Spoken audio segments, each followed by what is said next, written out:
할렐루야. 우리 옆 사람에게 우리는 그리스도 안에서 형제 자매입니다, 이렇게 인사 한번 하겠습니다.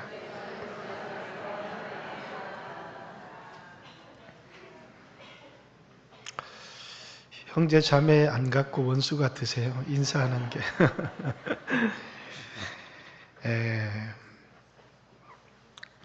하나님께서 에덴을 창설하시고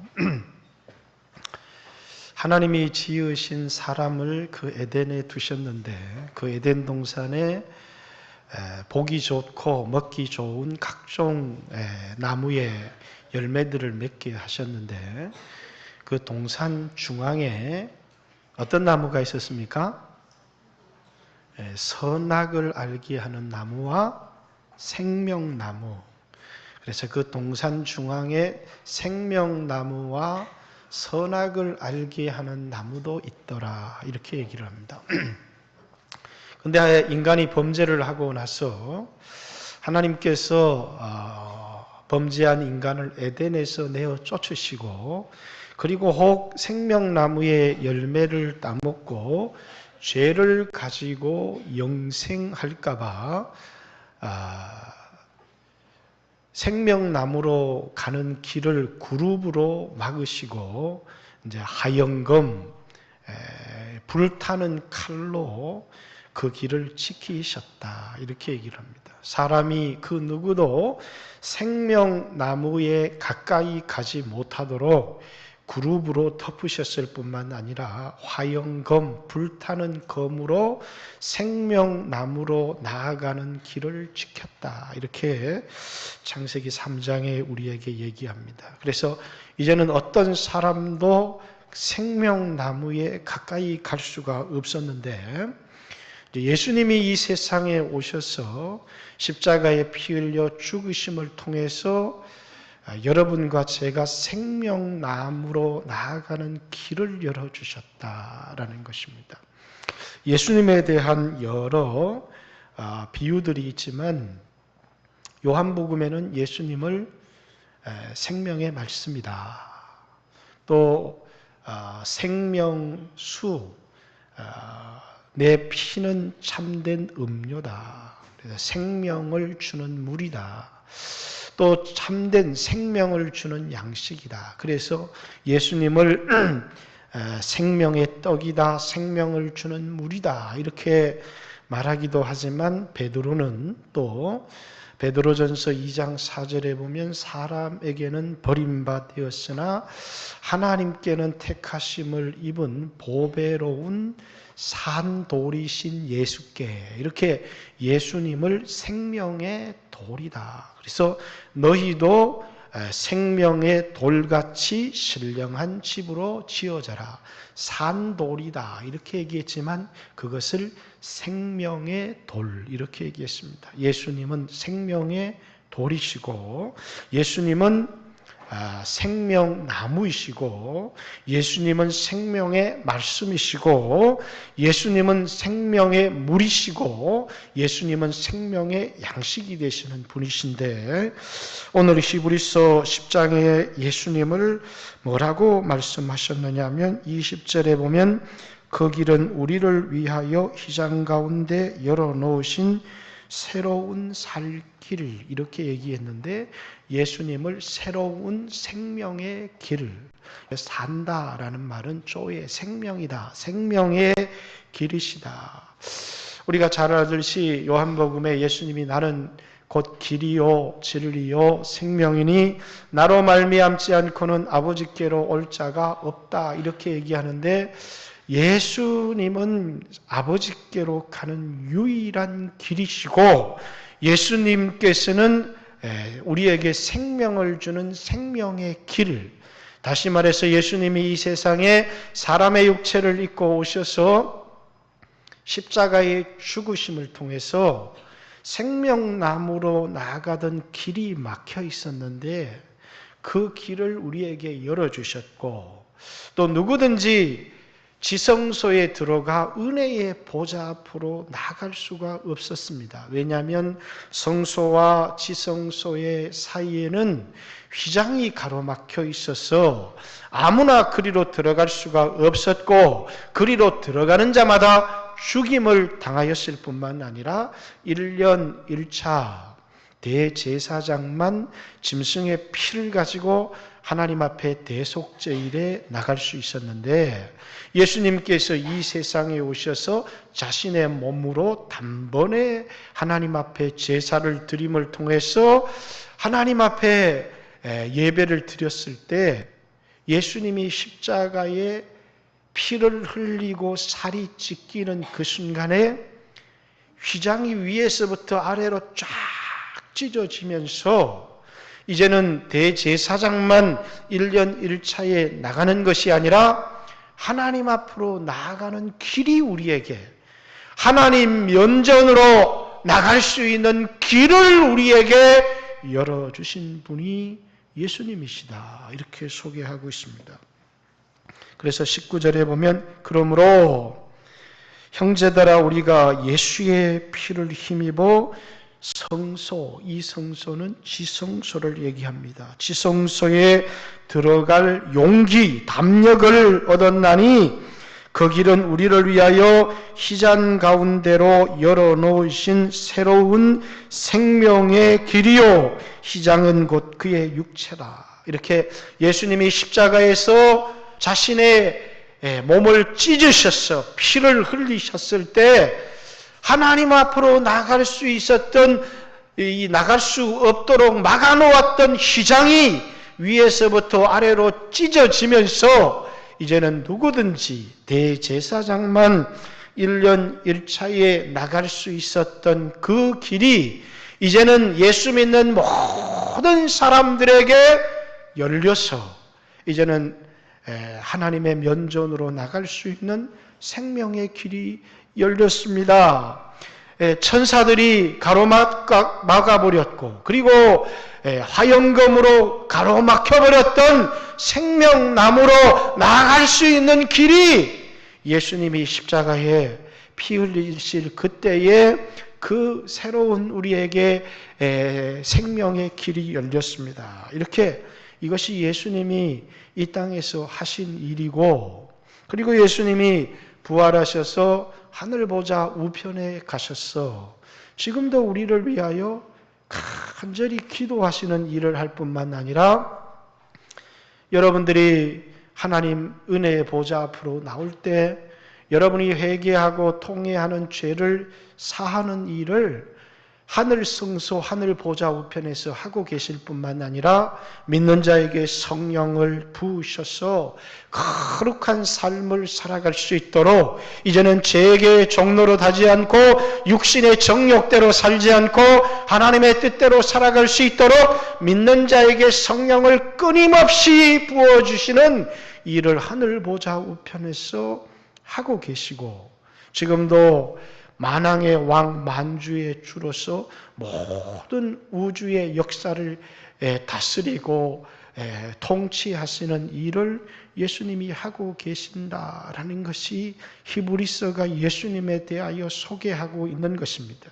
그분이 이 땅에 육체를 입고 오신 것은 그의 육체의 찢으심을 통하여서 모든 하나님의 백성들에게 하나님의 면전으로 나갈 수 있는 그런 길을 우리에게 열어주셨고, 생명나무로 나아갈 수 있는 길을 우리에게 열어주신 분일 뿐만 아니라 그분은 이제는 부활하셔서 하늘 보좌 우편에서 계속해서 우리의 죄를 용서하시는 일을 하시고 우리를 위하여 기도하시는 일을 하실 뿐만 아니라 그분은 모든 우주를 통치하시는 일을 하고 계시고 우리에게 끊임없이 성령을 부으셔서 믿음의 삶, 육신의 삶을 살지 않고 거룩한 삶을 살아갈 수 있도록 믿는 자에게 성령을 부어주시는 일을 하고 계시다, 이렇게 얘기를 합니다.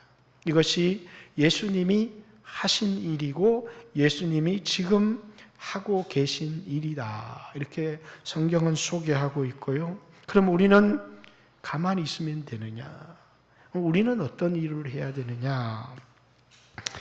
그러므로 히브리서는 이렇게 얘기합니다. 21절, 또 하나님의 집 다스리는 큰 제사장이 계심에 우리가 마음의 뿌림을 받아 악한 양심으로부터 벗어나고 몸은 맑은 물로 씻음을 받았으니 참 마음과 온전한 믿음으로 하나님께 나아가자.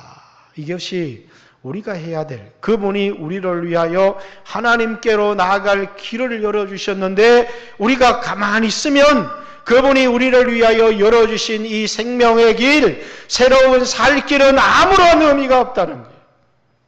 여러분과 제가 두 가지를 가지고 하나님 앞에 나가야 된다는 것입니다. 하나는 뭐라고요? 믿음을 가지고. 우리는 하나님 앞에 나갈 자격이 없지만 예수의 피를 힘입어서 그것이 우리에게 주는 용기를 가지고 하나님 앞에 나가야 되고, 또 하나는 깨끗한 마음을 가지고, 이 말은 회개하는 마음을 가지고 하나님 앞에 나아가야 된다.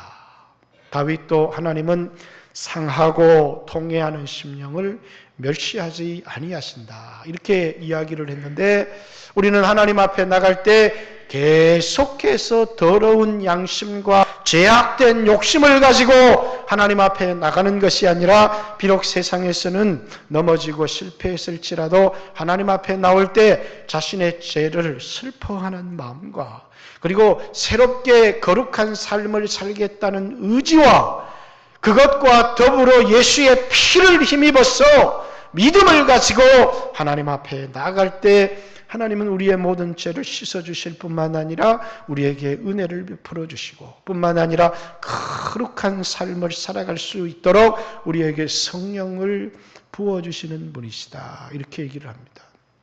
근데 많은 사람들이 처음 예수님을 믿을 때는 거룩한 삶을 살겠다라고 하는 의지도 있고, 뿐만 아니라 죄에 대해서 통회하는 마음도 있고, 예수의 피를 의지하는 믿음을 가지고 이제 하나님 앞에 나아갔습니다.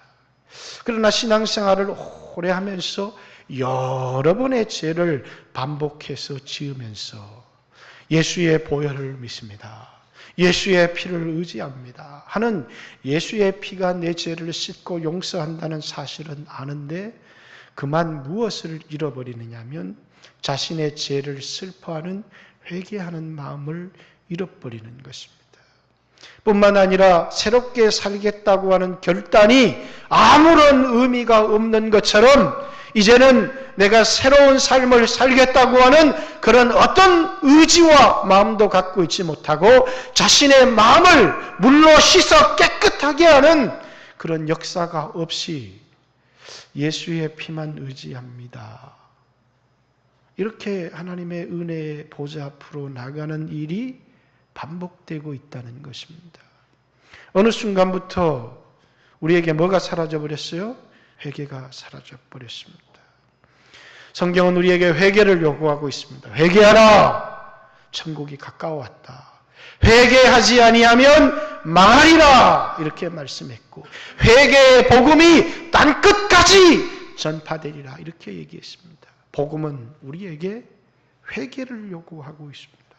그러나 우리는 예수의 피를 힘입어서 죄사함을 얻고 은혜를 얻기를 원하지만 하나님이 우리에게 요구하는 회개가 없는 신앙생활을 지속할 때가 너무나 많다는 사실입니다.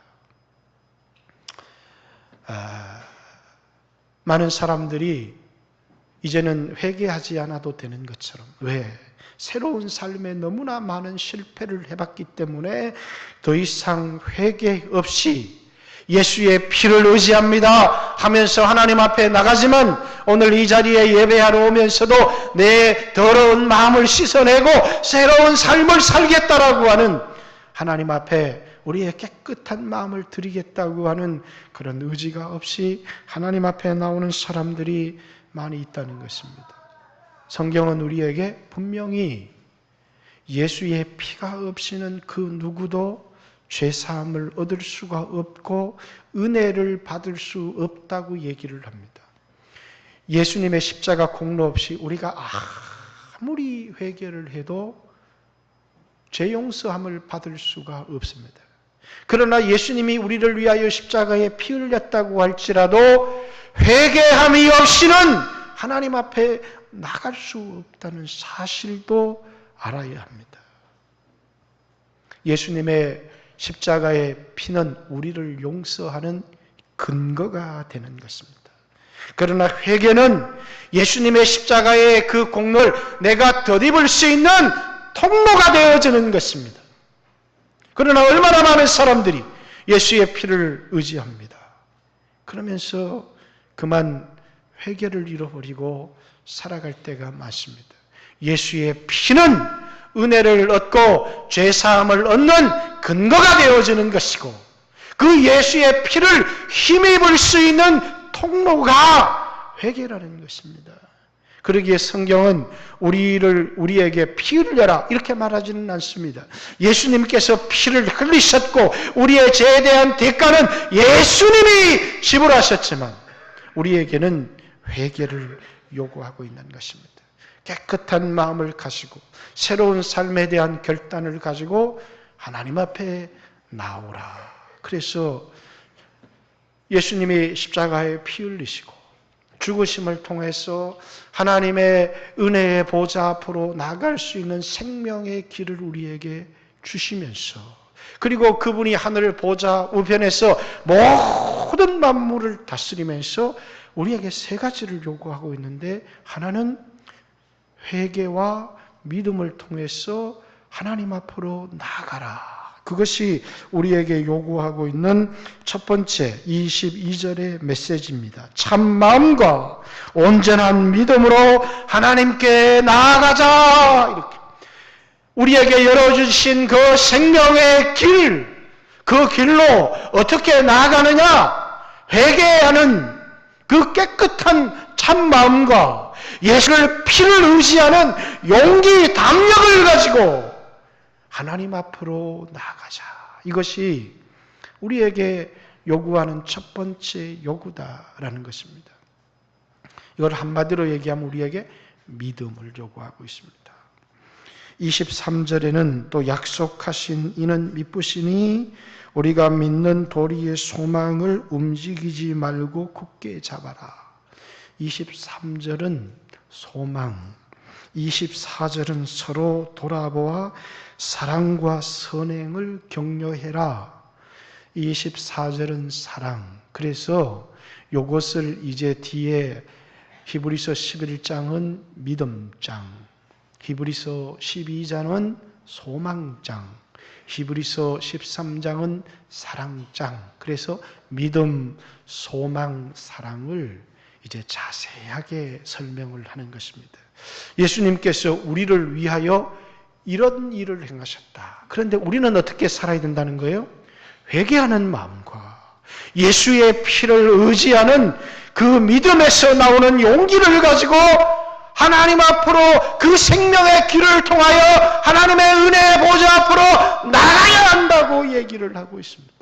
이 자리에 왔지만은 예수님이 열어놓으신 그 생명의 길을 통해서 하나님의 보좌 앞으로 나가지 않는 사람, 생명나무로 나가지 않는 사람은 어떤 하나님이 주시는 생명도 은혜도 경험할 수가 없다. 그러나 이 생명나무로 나아갈 때, 이 은혜의 보좌 앞으로 나아갈 때 반드시 회개하는 마음과 그리고 예수의 피를 의지하는 담대한 믿음을 가지고 하나님 앞에 나아가십시오. 이것이 우리를 향한 첫 번째 요구요.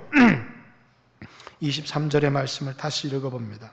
또 약속하신 이는 미쁘시니 우리가 믿는 도리의 소망을 움직이지 말며 굳게 잡아라. 이렇게 얘기합니다. 약속하신 이는 미쁘시다. 미쁘다는 말은 신실하시다. 우리에게 약속해 주신 분은 그것이 첫 번째 언약이든 그것이 두 번째 언약이든 이 땅에 오신 예수님께서 다시 오시겠다고 하신 언약이든 이 첫 번째 언약을 주신 분도 두 번째 언약을 주신 분도 예수님이신데 그분은 어떤 분이라고요? 신실하신 분이라는 거예요. 히브리서 3장에 보면 하나님의 집에 모세는 신실한 종으로, 충성된 종으로, 예수님은 신실한 아들로, 이렇게 그분은 충성되다 그 말입니다. 철저하게 우리에게 약속하신 것은 반드시 지키십니다. 그렇기 때문에 첫 번째 언약도 피 없이 맺은 것이 아닌데 그 언약을 이루기 위해서 이 땅에 오셔서 자신의 살을 찢으셔서 첫 번째 언약을 반드시 지키시잖아요. 그렇듯이 두 번째 언약, 우리의 죄를 다시는 기억하지 아니하시겠다는, 성령을 주시겠다는 언약도 반드시 지키실 뿐만 아니라 다시 오시겠다고 하시는 말씀도 그분은 반드시 지키십니다. 다시 오셔서 이 땅에 믿음을 지키고 살아가는 자들을 구원해 주실 뿐만 아니라 이 땅에 예수님을 배반한 사람들을 심판하시겠다고 하시는, 다시 오시는 주님은 구원의 주님이요 심판의 주님으로 이 땅에 다시 오시겠다고 하는 그 말씀도 반드시 지키겠다는 거예요. 그래서 이 땅에 믿음으로 살아가는 사람들은 하늘에 대한 소망, 다시 오실 주님을 기다리는 사람들로 살아가는 사람들이다라는 것입니다. 근데 많은 사람들은 더 이상 주님이 오시기는 뭘 오셔? 그냥 아브라함이 하나님이 아들을 주시겠다 그랬는데 막 그 아들은 필요 없고 이스마엘이나 잘되게 해 주십시오. 이렇게 왜 더 이상 하나님의 약속을 신뢰할 수 없으니까 아내를 통해서, 아내 사라를 통해서 아들을 주시겠다고 하는 그 약속은 안 지켜도 좋으니까 그냥 이스마엘이나 좀 잘되게 해주세요. 이렇게 기도했던 아브라함처럼 많은 사람들이 다시 오시겠다고 주님을 기다리는 일에 지쳤습니다. 그냥 이 땅에서나 부자가 되게 해 주십시오. 이런 신앙으로 전락해 버렸다는 거예요. 그래서 많은 사람들이 이제는 주님을 기다리지 않습니다. 이제는 주님을 기다리면서 거룩한 삶을 살지도 않습니다. 이 땅에 주님을 기다리면서 하늘의 보화를 쌓는 삶을 살지도 않습니다. 주님을 기다리면서 맡긴 사명을 감당하는 삶도 잊어버렸습니다. 그리고 이 땅에서나 잘되게 해주십시오. 그러면서 모든 기도가 이 땅에서 잘되는 것입니다. 이 땅에서 부자가 되는 것입니다. 그러면서 주님의 약속을 망각해버린 거예요. 그래서 사람들은 흩어지기 시작했고 사람들은 왜? 더 주님이 오시겠다, 속히 오시겠다고 한 주님이 더디 오니까 사람들이 막 흩어지기 시작한 거예요. 이것이 히브리서 교인들의 위기입니다. 그런데 오늘 히브리서 저자는 약속하신 분은 신실하시다 이렇게 말하면서 우리가 믿는 도리의 소망, 그분이 우리에게 성경을 통해서, 우리에게 말씀을 통해서 우리에게 주신 그 소망, 하늘에 대한 소망, 다시 오시겠다고 하는 소망, 충성된 자에게 상을 주시겠다고 하시는 그 소망을 굳게 붙들고 이 세상에 빠져들어서는 안 된다는 것입니다. 그런데 이 땅의 그리스도인들도 더 이상 다시 오실 주님을 기다리는 사람들은 많이 있는 것 같지 않아요. 언제 주님 다시 오실는지 아는 이가 없으니 등 밝히고 너는 깨어 있어 주를 반겨 맞으라. 이게 그리스도인의 신앙이에요. 열처녀처럼 주님을 기다리고 있는 것입니다. 주님을 기다리면서 신앙의 정절을 지켜가는 것입니다. 주님이 우리에게 맡긴 사명을 감당해가는 사람들입니다. 그러나 어떤 사람들은 더 이상 주님을 기다리지 않습니다. 그리고 이 땅에서나 잘되게 해주십시오 하면서 세상에 빠져들어가 버리는 것입니다. 히브리서 저자는 히브리서 교회 성도들에게 우리에게 약속하신 이는 신실하시다. 반드시 그 약속을 지키신다. 그렇기 때문에 믿는 도리의 소망을 굳게 붙들어라. 수없는 그리스도인들이 세속화되어지고 세상에 빠져들어갈지 몰라도 너희들은 다시 오실 주님을 기다려라. 주님이 맡기신 사명을 감당하며 믿음의 정절을 지키면서 주님을 기다려야 될 것이다. 그래서 두 번째 우리의 요구가 뭡니까? 소망을 붙들고 믿음의 정절을 지키라는 것입니다. 소망을 붙들고 하나님이 말씀을 통해 약속을 통하여 우리에게 해주신 그 소망을 붙들고 믿음의 정절을 지켜라. 이것을 요구하고 있는 것이 우리에게. 세 번째 24절 서로 돌아보아 사랑과 선행을 격려해라 이렇게 얘기합니다. 서로 돌아보라는 것은 나만 생각하지 말고 이 신앙 때문에 박해를 받고 또 아버지를 잃어버리고 어머니를 잃어버린 아이들이 있을 텐데 그런 여러 어려움을 당하는 형제 자매들을 돌아보라.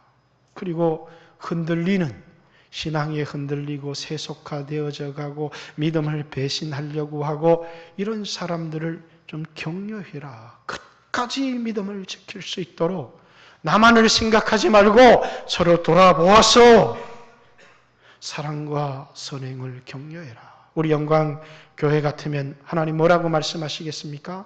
우리 세속화되어져 가는 성도들에게 끝까지 주님을 기다리면서 믿음의 정절을 지키면서 우리에게 맡기신 선교의 사명, 다음 세대를 일으키는 사명, 복음을 전파해야 되는 사명을 끝까지 감당합시다.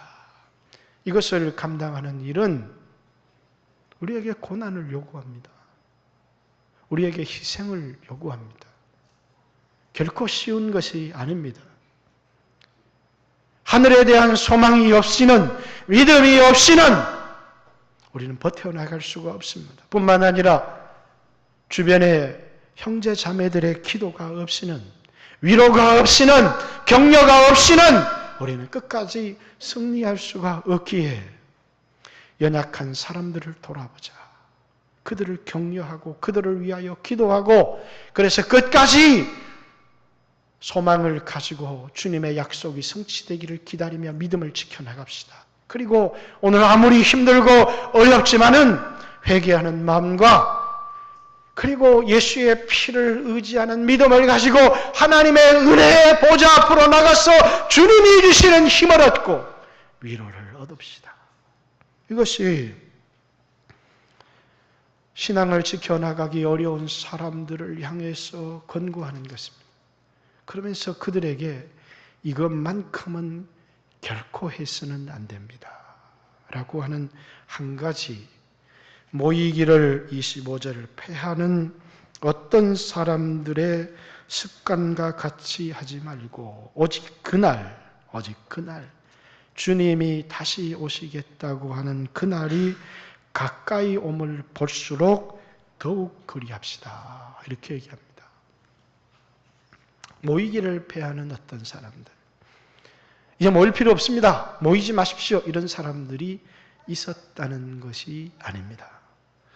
모이기를 패하는 사람들은 아마 박해가 두려워서 더 이상 교회 모임에 나오지 않았던 사람들.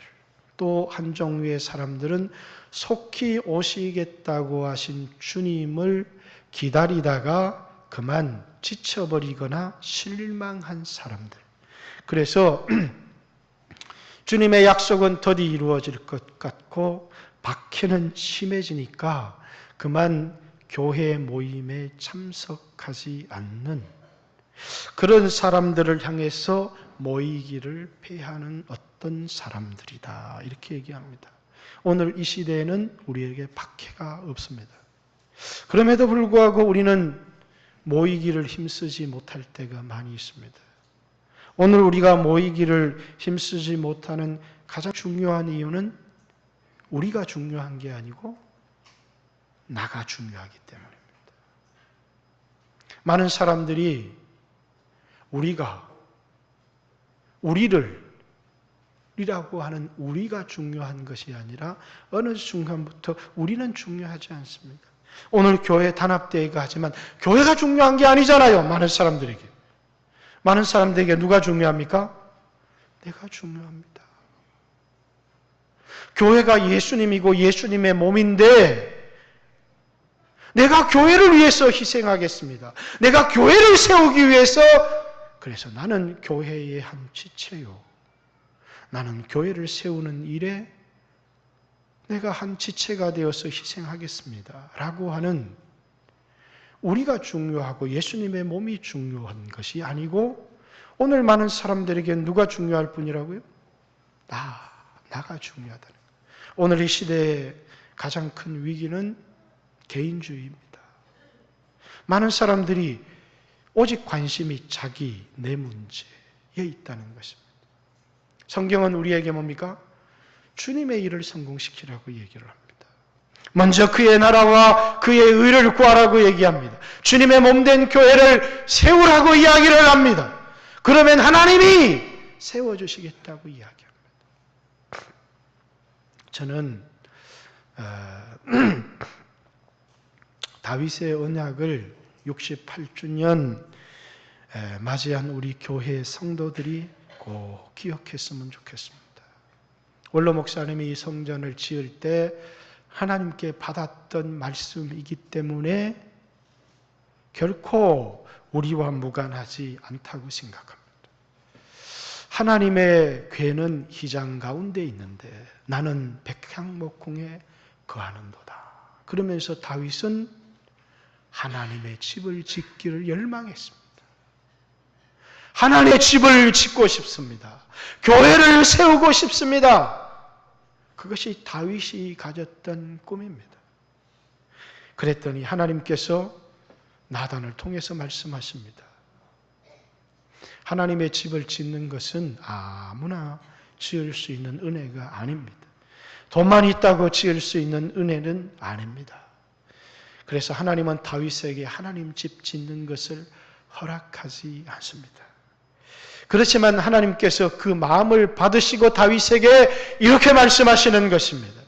네가 나를 위해서 집을 짓겠느냐? 아니다. 내가 너를 위해서 한 왕조를 일으키겠다.